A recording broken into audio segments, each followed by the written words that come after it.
Hello friends, welcome to my channel. तो आज के इस वीडियो में हम डिस्कस करने वाले हैं जॉन कीट्स की एक बहुत famous poem ode to a nightingale को। तो शुरू करते हैं आज का वीडियो।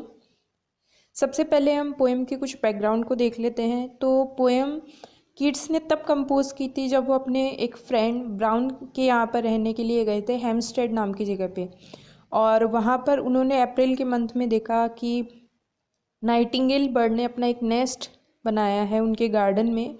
और कीट्स को उस नाइटिंगेल बर्ड की वॉइस को सुनकर, उसकी म्यूज़िक को सुनकर काफ़ी ज़्यादा पीसफुल लगा और वो कंटिन्यूअस जॉय में डूब गए। तो इसके सॉन्ग को सुनकर उनको फील हुआ कि उनको भी एक पोएम कंपोज करनी चाहिए। तो उसी गार्डन में पाम ट्री के नीचे बैठकर उन्होंने एक पोएम कंपोज की जिसको आज हम पढ़ने वाले हैं। और इस पोएम में उन्होंने वो सारी बातें, वो सारी फीलिंग्स डिनोट करने की कोशिश की है जो उन्होंने उस टाइम में फ़ील किया था। अब ये पोएम उसी टाइम में कंपोज की गई थी, लेकिन लेटर ऑन 2-3 मंथ के बाद में जुलाई 1819 में इसको पब्लिश किया गया। और उसके भी बाद में 1 साल बाद में 1820 में इसको उनके एक वॉल्यूम है पोएम्स का, Lamia Isabella and the evening of saint Agnes and other poems भी इसमें इंक्लूड हैं। तो उस वॉल्यूम में इस पोएम को इंक्लूड किया गया। इस पोएम में टोटल 8 स्टेंजाज हैं जो कि 10 लाइन की लेंथ के हैं और सब में इयम्बिक पेंटामीटर का यूज़ हुआ है और सिमिलर राइम स्कीम है सब में। साथ ही साथ में बहुत सारे पोएटिक डिवाइसेस का भी पोएट ने यूज़ किया है इसमें। तो हम ज़्यादा देर ना करते हुए पोएम की तरफ बढ़ते हैं। My heart aches and a drowsy numbness pains my sense as the of hemlock I had drunk. कि पोएट यहाँ पे सिमिली का यूज़ करते हुए कह रहे हैं कि मेरा हार्ट जो है वो एक कर रहा है, यानी कि पेन कर रहा है। और ड्राउजी मीन्स मैं नशे की हालत में, मुझे नमनेस फील हो रही है। नमनेस का मतलब मैं कोई सेंस या कोई मूवमेंट महसूस नहीं कर पा रहा हूँ और इसकी वजह से, इस नमनेस की वजह से मुझे पेन हो रहा है मेरी सेंसेस में। As the of hemlock I had drunk, मानो मुझे ऐसा लग रहा है कि मैंने हेमलॉक, जो कि एक टॉक्सिक प्लांट होता है, वो मैंने ड्रिंक कर लिया हो। तो पोएट जो है कीट्स, जो नाइटिंगेल बर्ड है, उसकी आवाज़ को सुनकर ऐसा फील कर रहे हैं। और emptied some dull opiate to the drains 1 minute past and Lethewards had sunk.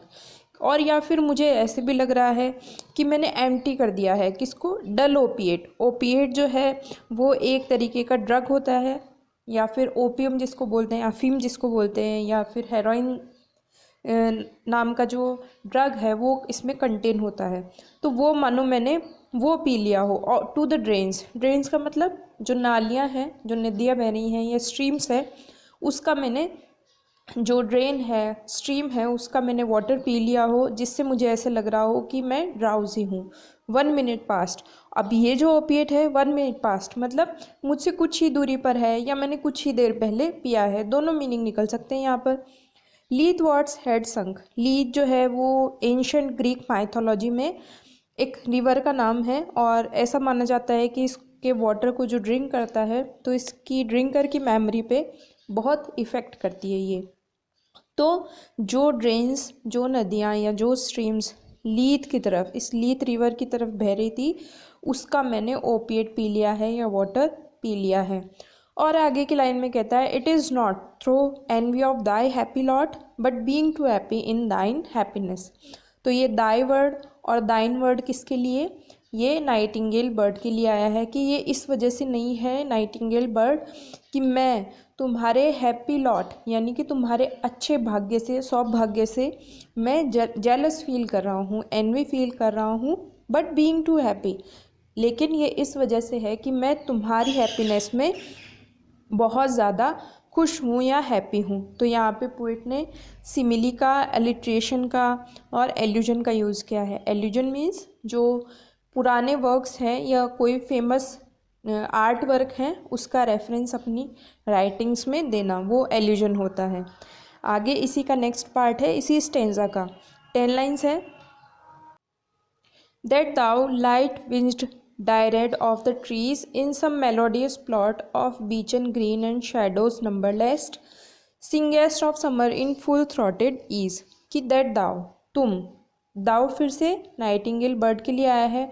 Light wind यानी कि तुम्हारे पंख जो है वो बहुत हल्के हैं। और डायरेक्ट जो है वो ग्रीक माइथोलॉजी में फिर से पोइट ने एल्यूजन का यूज़ किया है और इसमें ये बताया है कि गॉड के जो सर्वेंट होते हैं, एंजल होते हैं या स्पिरिट्स जो हैं वो अलग अलग फॉर्म में होती हैं, कोई ट्री में होती हैं, कोई वाटर में होती हैं। तो ये जो ट्री वाली स्पिरिट्स हैं और स्पेसिफिकली ये रेफ़र किया है नाइटिंगेल बर्ड को। तो तुम डायरेक्ट जो ट्री पे रहने वाली हो, इन सब मेलोडियस प्लॉट, बहुत ही मेलोडियस यानी अच्छे गाने में, और बीच एंड ग्रीन यानी कि बीच से रिलेटेड जो ग्रीनरी है उसके अंदर गा रही हो, तुम वहाँ पे सिचुएटेड हो, वहाँ पे बैठी हो और गा रही हो। और एंड शेडोज़ नंबरलेस, और उस जगह पे जहाँ पे बीच में बहुत सारे ट्रीज़ लगे हैं वहाँ पे उनकी शेडोज़ नंबरलेस यानी अनकाउंटेबल जो शेडोज़ हैं वहाँ पे बैठ के तुम सिंगेस्ट ऑफ समर, समर में बैठ के अपने फुल थ्रॉट में, मतलब अपनी पूरे ताकत से, ईज़ यानी बहुत आराम से तुम गाना गा रही हो, या वॉइस जो है तुम्हारी बहुत स्वीट आ रही है।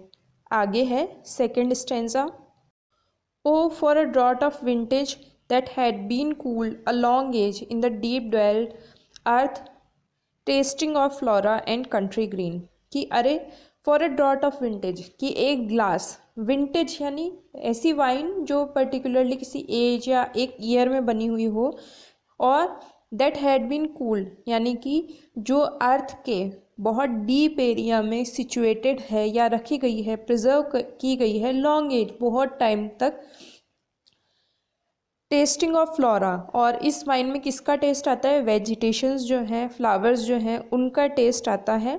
और कंट्री ग्रीन यानी कि कंट्री साइड में, जो रूरल साइड है उसमें जो ग्रीनरी है उसका टेस्ट आता है।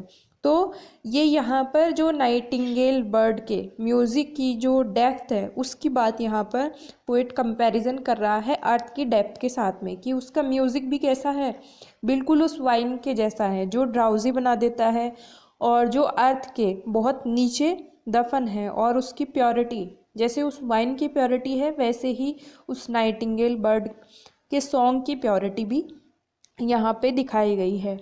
Dance and Provencal song sunburnt mirth, और इसका टेस्ट ऐसा है जैसे मानो कि इसको पीकर कोई डांस कर रहा हो, कोई फोक सिंगिंग कर रहा हो, या फिर हैप्पी सनशाइन में घूम रहा हो। ये प्रोवेंकल जो वर्ड आया है ये फ्रांस में साउदर्न पार्ट जो है, और ये पार्ट स्पेशली फेमस है सिर्फ वाइन बनाने के लिए। तो इस वर्ड का यूज़ पोइट ने इसलिए किया है ताकि वो नाइटिंगेल बर्ड के जो ड्राउजीनेस है या जो प्योरिटी है उसको रिप्रेजेंट कर सके। आगे है इसी का next part. O for a beaker full of the warm south, full of the true and the blushful Hippocrene with beaded bubbles winking at the brim. कि अरे फॉर अ बीकर यानी कि एक glass, full of warm south यानी कि जो पीछे word प्रोवेंकल जो वर्ड आया था उसी के लिए यहाँ पे वापस से वो बात कर रहा है। फुल ऑफ ट्रूथ यानी कि ये जो ग्लास है ये किसके लिए, ये साउदर्न लैंड में ले जाएगा मुझे, और स्पेशली हिप्पोक्रेन में ले जाएगा। ये भी दूसरा वाटर सोर्स है ग्रीक माइथोलॉजी में जिसको यूज़ किया गया है वाटर सोर्स के लिए, और ऐसा माना जाता है कि ये कोई भी अगर पीता है इसको तो पोएटिक इंस्पिरेशन उसको प्रोवाइड करवाता है ये वाटर सोर्स। तो अगर मैं इसको पीऊँगा तो मैं ट्रूथफुल हो जाऊँगा और ब्लशफुल हो जाऊँगा। किसके लिए? पोएटिक इंस्पिरेशन से भर जाऊँगा विथ बीडेड बबल्स। और इस वाटर सोर्स के मतलब ये जो ग्लास में पीऊँगा तो इस वाटर सोर्स पे या उस ग्लास पे बबल्स आएंगे जो कि उस एज पे या ब्रिम यानी होता है किनारा, तो उस ग्लास के किनारे पे आकर विंग करेंगे। विंग करने का मतलब होता है आँख मारना, लेकिन यहाँ पे होगा फूट जाना। और बीडेड का मतलब होगा एक चेन में, एक श्रृंखला में बने हुए होंगे। एंड पर्पल स्टेन माउथ, और इसको पीने से मेरा माउथ भी कैसा हो जाएगा? पर्पल स्टेन यानी कि कलर लग जाएगा मेरे, क्योंकि वाइन का कलर थोड़ा पर्पलिश होता है। That I might drink and leave the word unseen, कि इसको पीने से मैं क्या करूँगा? लीव द वर्ड अनसीन, कि मैं इसको पीऊँगा और इस वर्ड को बिना देखे स्केप विद यू, छोड़ जाऊँगा। And with thee fade away into the forest dim, और इसको पीकर मैं तुम्हारे साथ में डार्क फॉरेस्ट में गायब हो जाऊंगा, इस वर्ड को पीछे छोड़कर। तो ये आपका सेकंड स्टेंजा हो गया। नेक्स्ट है third stanza. Fade far away, dissolve, and quite forgot what thou among the leaves had never known. The weariness, the fever, and the fret here, where men sit and hear each other groan.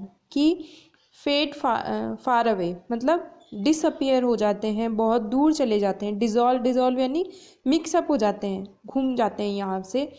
और quite forgot यानी कि भूल जाते हैं सब कुछ जो यहाँ पे एग्जिस्ट करता है। What thou among their leaves, among the leaves hast never known, कि जो तुम यहाँ इस फॉरेस्ट में रहकर जिन चीज़ों से हमेशा अनअवेयर रही हो, यानी कि जिन चीज़ों के बारे में तुम कुछ भी नहीं जानती हो ना, मैं उन चीज़ों से भी हट के तुम्हारे साथ जाना चाहता हूँ, यानी कि यहाँ से डिसअपियर हो जाना चाहता हूँ। और द वेरीनेस, अब ये चीज़ें कौन कौन सी हैं जिससे पोइट भाग जाना चाहता है? तो द वेरीनेस है यानी कि थकान, the fever, the fret, here where men sit and hear each other groan, कि ये ऐसा वर्ड है जहाँ पे इंसान जो है वो बैठते हैं और एक दूसरे को ग्रॉन, ग्रॉन यानी तड़पते हुए, दुखी होते हुए, सैड होते हुए देखते हैं। तो ये वरी होना, सैड होना, ये वर्ड का पार्ट है। एग्जॉस्ट होना, सिक होना, तो ये इस वर्ड का पार्ट है ना। तो इस वर्ड से मैं दूर जाना चाहता हूँ। और ये ऐसा वर्ड है where palsy shakes a few sad last grey hairs where youth grow pale and spectre thin and dies, कि यहाँ पर पायल्सी का मतलब होता है ओल्ड एज। तो ये वर्ड जहाँ पे लोग जो हैं वो ओल्ड एज की वजह से शेक करने लगते हैं। ओल्ड एज में ह्यूमन बीइंग के हैंड्स और फीट के मूवमेंट काफ़ी तेज़ होने लगते हैं, शिवर करने लगते हैं, और कुछ लोग दुखी होते हैं, उनके हेयर जो है उनका कलर चेंज हो जाता है। जो यूथफुल में, अपने यूथफुल में काफ़ी ज़्यादा ब्यूटीफुल होते हैं, हैंडसम होते हैं, वो चेंज हो जाते हैं, और बॉडी जो है वो बिल्कुल थिन हो जाती है, और लोग जो हैं वो मर जाते हैं। तो ये ऐसा वर्ड जिसमें इतने सारी सैडनेस है, एग्जॉशन है, वरीज हैं, इन सब से मैं दूर जाना चाहता हूँ। तो यहाँ पे पर्सोनिफाई यूथ को किया है और अलिट्रेशन इधर यूज़ किया है। फिर इसी का नेक्स्ट पार्ट है थर्ड का, where but to think is to be full of sorrow and leaden eyed despairs, कि ये वापस से कंटिन्यू कर रहा है पोइट आइडिया को, कि यहाँ पर वेयर, यहाँ पर बट टू थिंक, कि यहाँ पर सोचना भी ऐसा है कि फुल ऑफ सॉरो, कि अगर कोई इंसान सोचता है तो उसको ऐसे लगता है कि दुखी होना। एंड लेडन आइड डिस्पेयर, और अपनी आंखों को किससे भर देना? निराशा से भर देना। Where beauty cannot keep her lustrous eye, कि ब्यूटी जो है वो अपनी जो शाइनिंग और सॉफ्ट आइज है उनको कभी भी कीप नहीं कर सकता, मतलब एवर लास्टिंग जो कभी भी नहीं हो सकती ब्यूटी। ब्यूटी को भी पर्सोनिफाई किया है, और आगे वाली लाइन में लव को भी पर्सोनिफाई किया है। और new love pine at them beyond tomorrow, कि ह्यूमन वर्ड ऐसा है जिसमें लव भी जो है वो बियॉन्ड टुमारो, यानी कि ज़्यादा से ज़्यादा कल तक चल सकता है, उससे आगे नहीं चल सकता। तो ना तो ब्यूटी लास्ट करती है, ना लव लास्ट करता है यहाँ पर। तो इस वर्ड से मैं तो दूर जाना चाहता हूँ। इस थर्ड स्टेंजा का ये आइडिया है। Away, away, for I will fly to thee, not charioted by Bacchus and his parts, but on the viewless wings of poesy, through the dull brain perplexes and retards already with thee. कि away, away, बहुत दूर और दूर, for I will fly to thee, मैं तुम्हारे पास उड़ के आ जाऊँगा। नॉट चैरियोटेड बाय बेकस, कि मैं बेकस के रथ में बैठ कर नहीं आऊँगा। अब बेकस कौन है? बेकस एंशंट माइथोलॉजी में गॉड ऑफ वाइन है, तो मैं उनके रथ पे बैठ के नहीं आऊँगा। एंड हिज पार्ट्स, और उनका जो रथ है बेकस का, वो किसके द्वारा कैरी किया जाता है? लेपर्ड्स के द्वारा। तो मैं उसके रथ पे तो बैठ कर नहीं आऊँगा, लेकिन मैं व्यूलेस, कि ऐसी चीज़ जो दिखाई नहीं देती है। कौन सी चीज़ है? Wings of पोएजी। पोएजी जो है वो पोएम के लिए या पोइट्री के लिए आया है, यानी कि उसकी इमेजिनेशन के लिए आया है, कि मैं ऐसी पोइट्री या ऐसी इमेजिनेशन पे बैठ के आऊँगा जो किसी को दिखाई नहीं देती। Though the dull brain perplexes and retards already with thee, हालांकि मेरा जो डल ब्रेन है, यानी कि जिसमें बहुत सारे थॉट्स आते रहते हैं, ह्यूमन कॉन्शियसनेस की वजह से जो प्रोज एंड कॉन्स में सोच रहा हूँ, तो वो मुझे रिटार्ड यानी कि वापस से पीछे खींच रहे हैं, स्लो डाउन कर रहे हैं, जो कि ऑलरेडी विद दी, जो कि हमेशा से या पहले से ही तुम्हारे साथ है। तो ये अपोस्ट्रॉफी का जो यूज़ हुआ है इसमें आप ध्यान दीजिएगा। आगे है इसी का, tender is the night and haply the queen moon is on her throne, कि ये नाइट जो है वो बहुत ही ज़्यादा सॉफ्ट है, एंड हैप्पली, और शायद से क्वीन मून जो है वो अपने थ्रोन पर है। अब यहाँ पे दो मीनिंग निकल सकते हैं कि जो मून है उसको स्काई का क्वीन माना गया है, और या फिर दूसरा एल्यूजन ग्रीक माइथोलॉजी में जो सेलिन का है, जो कि मून की गॉडेस मानी जाती हैं, तो उसका दोनों का माना जा सकता है यहाँ पे। तो ये क्वीन मून जो है वो क्लस्टर्ड अराउंड, ये चारों तरफ से घिरी हुई है, किससे? बाय ऑल हर स्टारी फेज, कि जो स्टार्स है ना, तो उनको फेरीज माना गया है। But here there is no light, लेकिन यहाँ पर तो कोई लाइट भी नहीं है। कहाँ पर? उस फॉरेस्ट में जहाँ पर पोएट बैठा है, वहाँ पर कोई भी लाइट उसको विजिबल नज़र नहीं आ रही है। अब इसका रीज़न क्या है? Save what from the heaven is with the breeze blown, कि एक्सेप्ट, सेव का मतलब होगा एक्सेप्ट, कि इसके अलावा, किसको छोड़कर? कि हेवन से जो ब्रीजेस ब्लो होती है, यानी कि हवा चलती है, तो दाउ वेंड्रस ग्लूम्स एंड वाइंडिंग मॉजी वेज, कि मेंड्रस का मतलब लश और बहुत ज़्यादा ग्रीनरी जो उस फॉरेस्ट में है, तो इतनी ज़्यादा वो डार्क है या इतने थिक फॉरेस्ट हैं कि वहाँ तक किसी भी रेस का पहुंचना, मून रेस का पहुंच पाना बहुत ज़्यादा मुश्किल है। तो इसकी वजह से, और जो वाइंडिंग मॉजी वेज है, यानी कि काई भी है, वो इतनी ज़्यादा गहरी है वहाँ पे कि केवल जब हवा चलती है तभी वहाँ पर उस हवा के चलने की वजह से जो फॉरेस्ट की थिकनेस है वो उसमें मूवमेंट होता है, तब कोई रेस अर्थ तक पहुँच पाती है, और उससे पहले या उसके बाद में नहीं पहुँच पाती। तो फॉरेस्ट इतने ज़्यादा थिक हैं।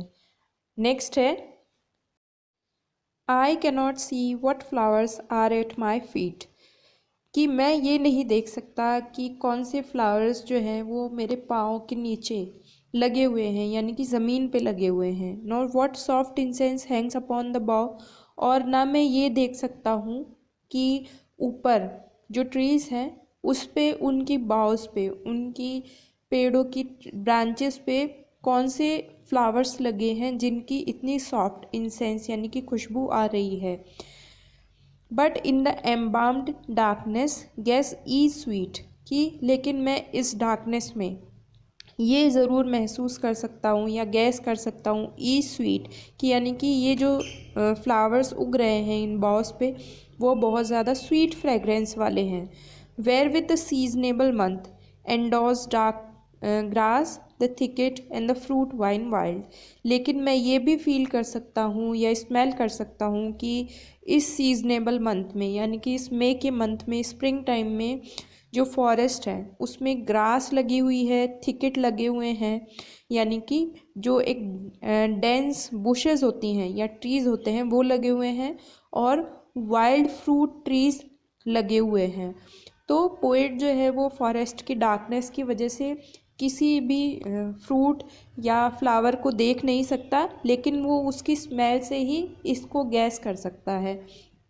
तो जो कीट्स हैं वो रोमांटिक पोएट है, इसकी वजह से आपको जो सेंसेस वाली चीज़ें हैं इनमें हर एक में दिखाई देंगी, इनकी हर एक पोइट्री में आप इनको देख सकते हैं, नोटिस कर सकते हैं। इसी का नेक्स्ट पार्ट है फिफ्थ स्टेंजा का, white hawthorn and pastoral eglantine fast fading violets covered up in leaves, कि वाइट हार्थ्रोन्स ये भी एक फ्लावर है, स्वीट ब्रायर्स, यानी कि जो फ्लावर के टाइप है उनके अलग अलग आपको नाम दिखाई देंगे यहाँ पर, और पर्पल कलर के जो फ्लावर्स हैं और जो अपनी लीव्स के अंदर हाइड हो रखे हैं, छुपे हुए हैं, तो ये सारे फ्लावर्स भी आपको यहाँ पर इन फॉरेस्ट में नज़र आ जाएंगे।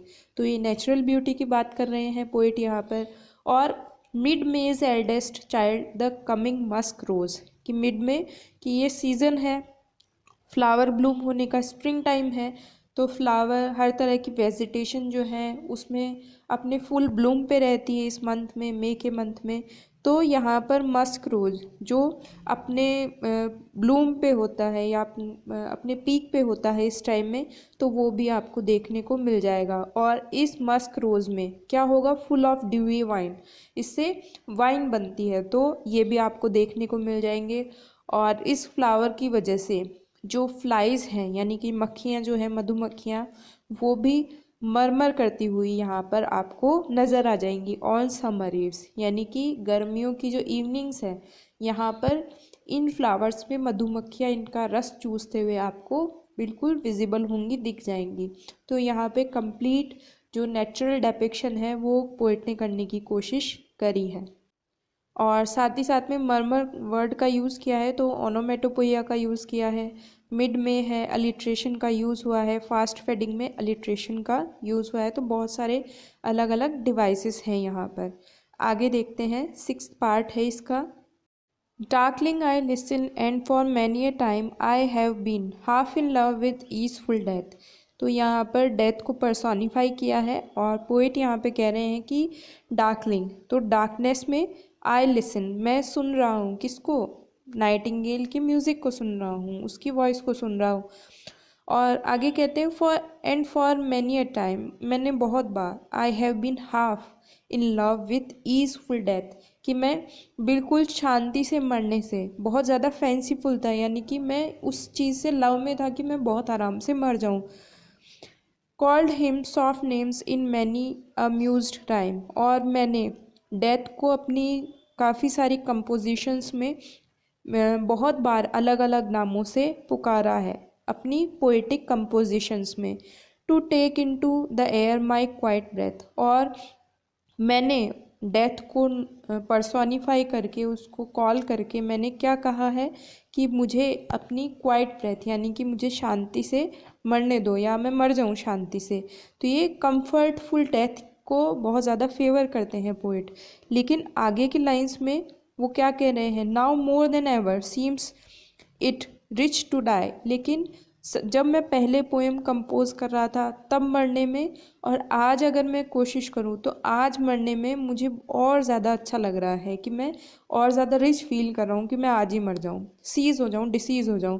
To cease upon the midnight with no pain, कि मैं चाहता हूँ कि मैं इस मिडनाइट में जब मैं तुम्हारे म्यूज़िक को सुन रहा हूँ तब मैं मर जाऊँ, तब मेरी डेथ हो जाए विथ नो पेन, बिना किसी पेन के, बिना किसी दर्द के।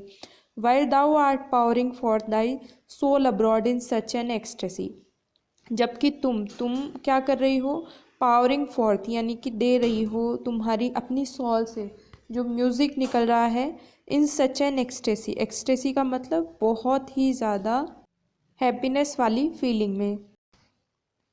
Still wouldst thou sing and I have ears in vain to thy high requiem become a sod, कि क्या तुम तब भी गाओगी जब I have ears in vain, कि जब मेरे कान क्या हो जाएंगे, डाई हो जाएंगे, यानी कि वेस्ट हो जाएंगे।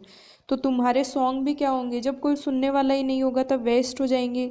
और टू दाई हाई रेक्विम, और जो तुम्हारा पीस ऑफ म्यूज़िक है, मतलब जो तुम गाना गा रही हो वो क्या बन जाएगा, ऐसा वर्क बन जाएगा जो कि किसी डेड पर्सन को उसके बारे में याद दिलाता है, उसको मेमोराइज कराता है।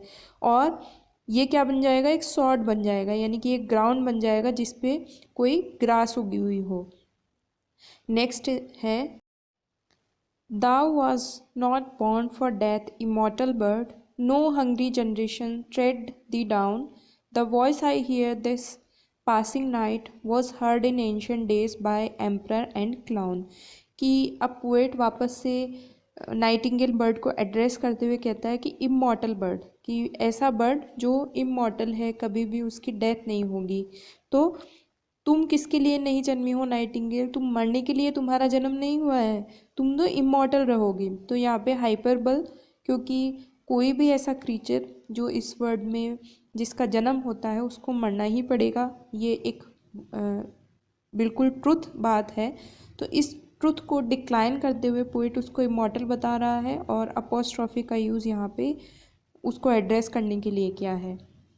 नो हंग्री जनरेशन ट्रेड दी डाउन, कि आगे आने वाली जो हंग्री जनरेशन्स हैं, यानी कि किसी वजह से तुमको किल करने वाली जो भी होंगी, तो वो भी तुमको ट्रैम्पल नहीं कर पाएंगी, यानी कि तुमको मार नहीं पाएंगी।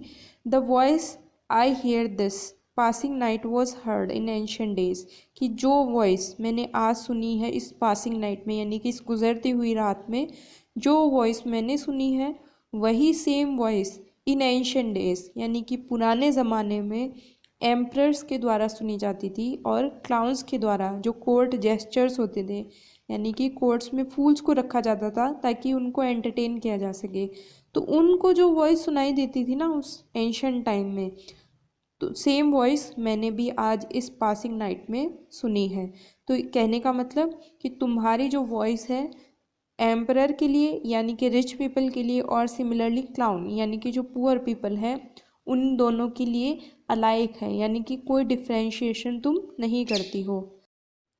आगे इसी का पार्ट है, perhaps the self same song that found a path through the sad heart of Ruth when sick from home she stood in tears amid the alien corn, कि शायद यही सेम वॉइस है या सेम सॉन्ग है जिसको रास्ता मिला था, या जिसको सुना गया था, किसके द्वारा, एक रुथ के द्वारा। रुथ एक गर्ल के लिए आया है। When sick from home, Ruth ऐसी लड़की जिसकी शादी हो चुकी है और वो अकेली है, अपनी मदर इन लॉ के साथ में रहती है, तो क्योंकि वो विडो हो चुकी है उसकी मदर इन लॉ, तो उसके साथ में रहती है, तो वो जब अपने घर से तंग आ जाती है और स्टूडेंट टीयर्स, कि जब वो कॉर्न फील्ड में टीयर्स में यानी कि रोते हुए अकेली खड़ी होती है अलाइन, और जो तुम्हारी नाइटिंगेल की आवाज़ वहाँ पर सुनती थी, तो शायद वही सेम वॉइस मैंने आज इस रात को सुनी हो।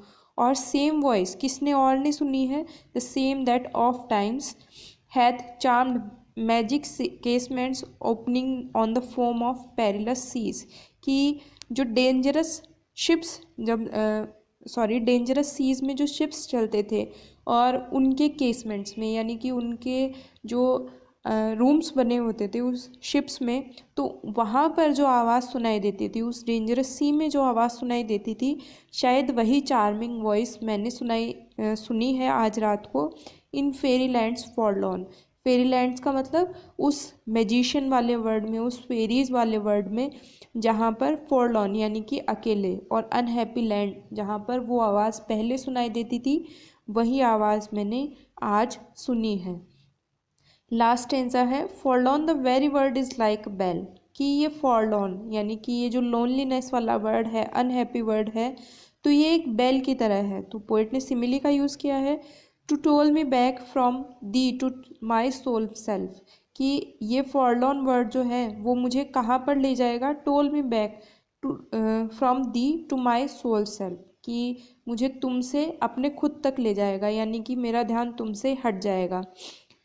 Adieu, the fancy cannot cheat so well as she is famed to do deceiving elf, कि adieu का मतलब good bye nightingale, the fancy का मतलब तुम्हारा जो मैजिक है वो मुझे इतना ज़्यादा ट्रिक नहीं कर सकता, इतना चीट नहीं कर सकता, मेरी थिंकिंग को इतना पजेस नहीं कर सकता जैसा कि किया करता था डिसीविंग एल्फ का मतलब जो फेरीज हैं वो ट्रिक करती थी ना, तो वैसे अब तुम्हारा मैजिक मुझे ट्रिक नहीं कर सकता।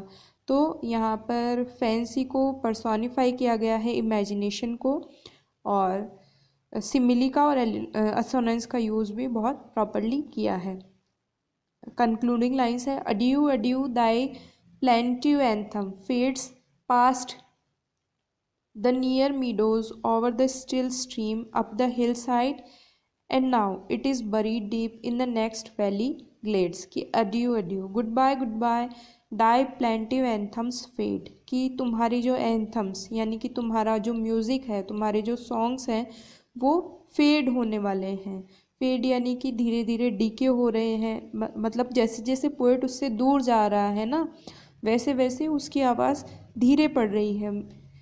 पास्ट द नियर मीडोज़ का मतलब जो ग्रास लैंड्स हैं, तो उनमें तुम्हारी आवाज़ मुझे धीमी आ रही है। वैलीज़ में प्लेंटिव का मतलब होगा मॉर्नफुल sound. Over the still stream की जो बिल्कुल स्टिल यानी कि नॉन मूवेबल जो स्ट्रीम्स हैं वहाँ पर, up the hill side and now it is buried deep, कि जैसे जैसे पोएट दूर जा रहा है ना, अब पहले स्ट्रीम्स की तरफ चला, फिर हिल साइड में चला, और अब जो वैलीज़ तक पहुँचा है तब उसकी आवाज़ जो है वो बहुत फेड हो चुकी है। वॉज इट अ विज़न और वॉकिंग वेकिंग ड्रीम, कि क्या ये एक विज़न था यानी कि कोई सपना था, या फिर मैं खुली आंखों से कोई सपना देख रहा था यानी कि मेरा कोई भ्रम था। फ्लैडेड दैट म्यूज़िक डू आई वेक और स्लीप, कि क्या मैं नाइटिंगेल का सॉन्ग सुन रहा था कि ये म्यूज़िक जो फेड हो चुका है, तो मुझे ये उठ के एहसास हो रहा है कि क्या मैं सो रहा था कि मैं जाग रहा था। तो एक रेटोरिकल क्वेश्चन है जिसमें पोइट खुद को पता नहीं है कि वो अवेक था या फिर वो स्लीप टाइम में इस नाइटिंगेल बर्ड के म्यूज़िक को सुन रहा था। तो इसमें भी अलिट्रेशन का यूज़ हुआ है फर्स्ट लाइन में, और रिपीटेशन का एडियो एडियो में यूज़ हुआ है। तो इसी के साथ में आपकी पोएम कंक्लूड होती है। आई होप आपको थोड़ी बहुत समझ में आई होगी। अगर हेल्पफुल लगी है तो आप वीडियो को लाइक और चैनल को सब्सक्राइब कर दीजिएगा आगे की वीडियोस के लिए। थैंक्स फॉर वॉचिंग, मिलते हैं नेक्स्ट वीडियो में आपसे। Bye bye.